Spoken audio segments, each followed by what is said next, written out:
Bilarmidingiz? Xitoyda ish kuni tugaganida zavoddan 100 kishi emas, bir vaqtning o'zida 50 ming odam chiqib ketadi. Sirena yangrashi bilan kemasozlik zavodidan chiqib ketayotgan ishchilar shlem va kombinezonlarda ulkan to'lqinga o'xshab, xuddi tsunami kabi harakatlanadi va siz hozir faqat bitta chiqishni ko'ryapsiz.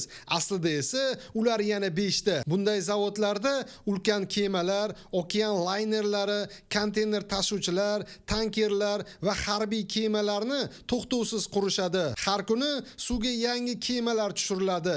Boshqa davlatlar reja tuzib, ikkilanib turganida bu yerda shunchaki qurishadi. Tinimsiz kun-u-tun. Odamlar soatdek ishlaydi, mexanizmga o'xshaydi. Bu oddiy qurilish emas, balki yuqori texnologiyali chumolixonaga o'xshaydi. Hatto ishchilar hazillashib aytadi: agar bir joyda juda uzoq turib qolsang, seni ham bo'yab suvga tashlab yuborishadi deb. Shunday manzarani ko'rgandan keyin nega ko'p davlatlar Xitoyga hayrat bilan qarashishini tushunasiz. Endi savol, siz bunday ulkan zavodda ishla olarmidingiz? Fikringizni kommentariyada yozib qoldiring. Bizni yo'qotib qo'ymaslik uchun like bosib, obuna bo'lishni unutmang.